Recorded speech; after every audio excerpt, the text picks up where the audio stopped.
It says the real matric pass rate is 44.1% and not 76.2%. The party says the Basic Education Department has inflated the pass mark in order to bury the truth of their ineptitude. For more on this, I'm joined by DA Shadow Minister of Basic Education, Baxolile Nodata. Baxolile, good evening and thank you for joining us tonight. Good evening and good evening to your viewers tonight. It's a serious accusation that you're making against the minister. Basically, you are accusing her of deliberately misleading the nation. One, it is a moral question of saying, well, you're just lying to the people. But two, it could possibly have far deeper implications that she's cooking the books. Look, first of all, we'd like to congratulate all the matrics that wrote this pass exam in 2020. Particularly those that passed, we congratulate them to make it through such difficult circumstances, and those that did not make it, we sympathize with them. However, it's very important that during this time of congratulation, we must be factual about what the numbers look like with those that made it through to the matric pass rate, and not mislead the nation. Because the reality of the situation is that we need to ensure that those people that fall by the wayside, we know exactly where they are, so they don't spend a lifetime of perpetual poverty, unemployment, and inequality. The fact of the matter is this: if we look at the real numbers of how many learners have registered in 2018, which is grade 10, you will find that there's just over 997,000 learners. Now, how you measure the matric pass rate is to say, with those learners that have registered in grade 10, 997,000 of them, how many of them have actually written the matric exam? And you're looking at over 578,000 learners. How many of them then passed? Only 440,000. If you want to talk about the real matric pass rate, we are then looking at 44.1%. You then ask yourself the question, where did those over 50% learners fall by the wayside? Because the reality of the situation is that the exit levels are grade 9, where if you compare the numbers of grade 1s that started in this cohort or this group of learners, it was just under 1.1 million in 2009, meaning there's 41% pass rate in other terms. But you can argue and then say, no, some learners left in grade 9 because it's an exit level. But when you measure from grade 10, which is 2018, the real pass rate is 44.1%. And we need to ensure that those learners that fall by the wayside, we know exactly where they are so that we can be able to assist. Otherwise, we're going to end up with the youth not in employment, education, or training, and over 60% youth unemployment like this we see today, if we're not factual. So you're saying that there's a disconnect then in the numbers, because the Department of Basic Education reports that there are over 600,000 full-time learners and more than 100,000 part-time learners that set for these examinations. Yes, because there's a disparity in terms of numbers. Because if those are the numbers, you're putting together 700,000 learners.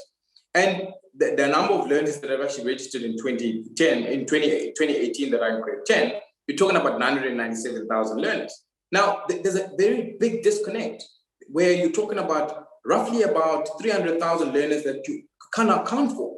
More so than anything, at the end of the tunnel, you're talking about 440,000 learners that have passed. Where did the other learners fall by the wayside? Because it's over 50% of them that have registered that are supposed to go and complete matric. And this is a problem that we have in the system, because I've been doing oversight this past 2-3 weeks. I've been visiting provinces like KZN, Eastern Cape. I've recently been in Mpumalanga in the past 2 days in Limpopo. The conditions in which learners and teachers have to occupy in are actually quite appalling. You find mud schools, you find asbestos, dilapidated asbestos schools. Teachers don't get the material on time. Some of them are forced to teach subjects that they don't qualify for. And many of them will tell you when you engage with them one-on-one on the ground, we are discouraged by this environment that we're in. And these are some of the causes of why there's a high dropout rate in South Africa. And that's the conversation we must be having as to how do we fix the problem rather than cook the numbers. Because that's what has happened. To make it look good to the nation that quantify this number of 76.2% of them have made it through with a number that has shrunk, 1, 2, with a questionable quality in the process. So these are the things that we need to be honest about if we want to make sure that at the end of the tunnel, you don't find graduates that are standing in robots looking for work or sitting at home because they don't get good quality education, or many of them, there's youth not in employment, education, or training. And these are the discussions that we should be having. So, I mean, what you're essentially saying, for example, the MEC in Gauteng says, yes, we might accept the results and the pass rate in the province, but let's also be cognizant of those students that actually disappeared in the system, which is what you're talking about, who, for example, for some reason or the other got discouraged and didn't come back to write. Others just did not have the infrastructure that would have assisted them during the time when we're under lockdown to be able to continue with their studies. And the MEC saying, well, we must go back and find those students and what happened to them and bring them back into the system. So are you saying that blame should fall squarely at the door of the Department of Basic Education, and therefore they should account for those numbers? That is exactly what I'm saying, because we must demand excellence of our departments across the board. We must never settle for mediocre explanations at the expense of the future of this country. And that's exactly what's happening at this point in time. The reality of the situation is that the Department of Basic Education is squarely responsible for those high dropout rates. And like I said, if you go to the ground, this is a problem that we have sometimes, that the department will come to Parliament and present in glossy presentations in air-conditioned boardrooms about a beautiful picture of how things look like.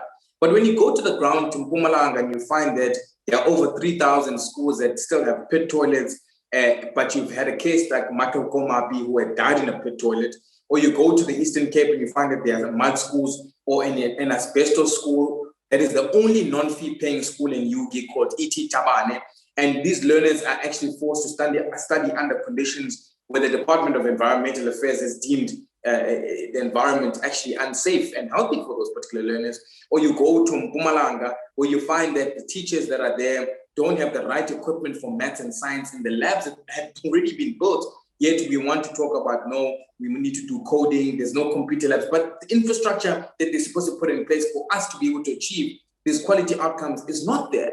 And then you go to places like Gauteng, where there are some teachers that are unqualified to teach what they're teaching, and meaning that you're not giving the quality teaching to the learner that is supposed to receive those things.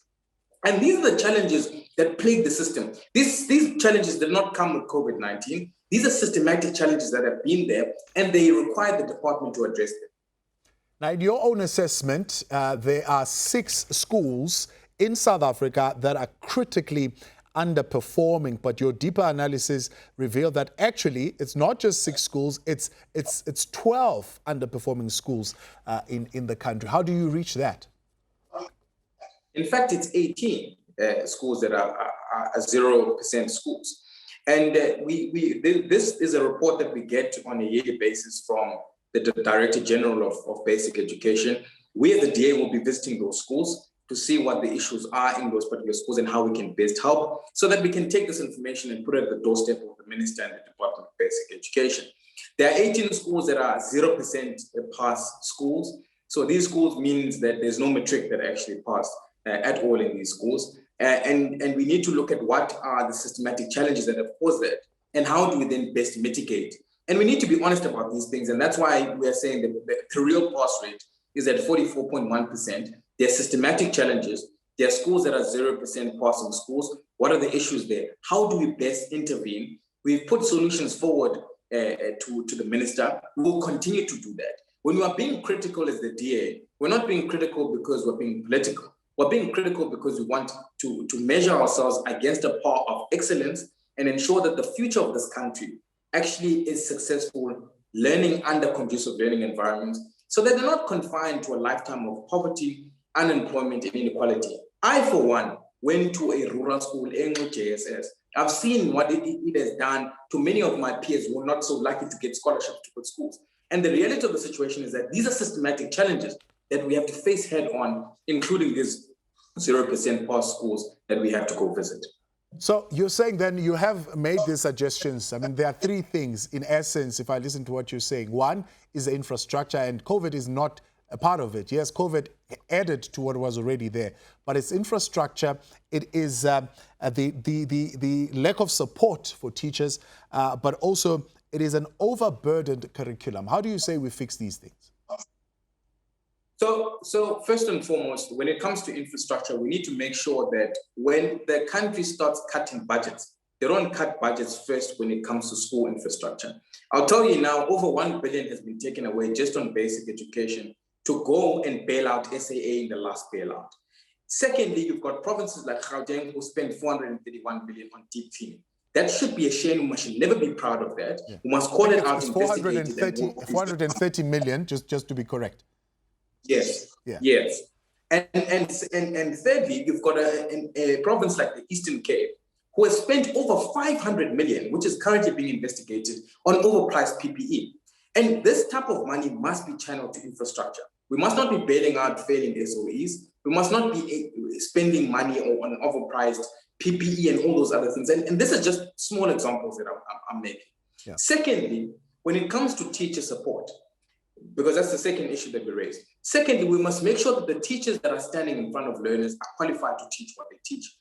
And the material that is supposed to arrive at the beginning of the year is there on time. I'll give an example. In Mount Fletcher, there's a special school that even still today are still waiting for Braille.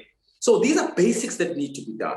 Lastly, the type of curriculum we provide, we must do in the following ways. One, we must have specialized schools. There are various specialized schools that are being established. If a school is for aviation, let's specialize on aviation. Let's specialize on big data. Let's specialize on things that are for industry, for example, in Eastern Cape, agriculture, and fast-track vocational study. There's been a slow pace in terms of also implementing coding. And lastly, there's a school we just went to in Mpumalanga just yesterday. That school has been built to be able to accommodate a science lab and a maths lab. But the department is failing just to simply put computers in the maths lab, even though the infrastructure is there, and providing equipment in science. Yet our science results are being low.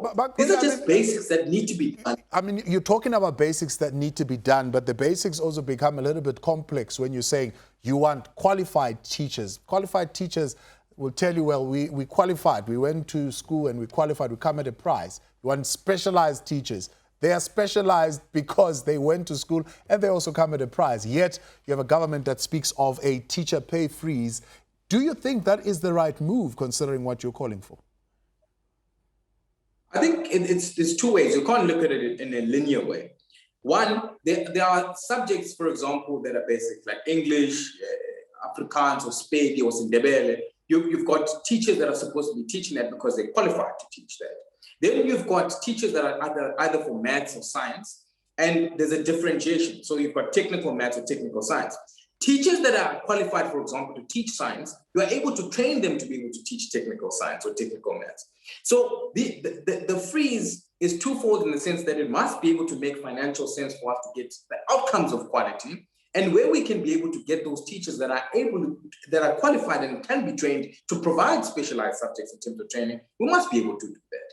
And if, for example, we need to attract more talent in the education industry in order for them to learn in terms of what they get paid for what they qualified to teach, then we must be able to do that. Because when it comes to education, at the end of the day, you are trying to produce a product that will be independent, stand on their own, help their family change the circumstances of birth at the end of the tunnel. And you need the best quality teachers for them to be able to do that. And sometimes, in many cases, you've got challenges like that, especially in rural provinces that we've visited. But one would say that direction we're going of a freeze of the salaries of the teachers is actually going to do the opposite. It's not going to attract qualified specialist teachers to the public sector. In fact, they will rather go and serve in independent schools. Well, that might as well be true. That's why I'm saying that it's not quite a linear approach that we need to take. And that's why at the end I said, look, if we have to attract the best talent, we're going to have to review something like that, like a teacher freeze. But at the current moment in the system, we've got a system that has got a lineage of teachers. Some of them are not qualified to teach what they teach, which is a problem on its own. So you've got a bloated personnel that is actually not qualified to teach what they teach in some instances. In many instances, they're actually qualified to teach what they teach. So you have to mitigate the problem by solving the bloated system that you have of teachers that are not qualified to teach what they teach and be able to allocate them where they need to go. And those that are actually not qualified to teach, try and train them to be able to meet those standards. And if not, then you have to attract talent. And for you to attract talent, you have to review a policy like a salary freeze. Maxolile Notata, we appreciate your engagement with us tonight here on the Newsfeed Late Night. That's the DA Shadow Minister for Basic Education.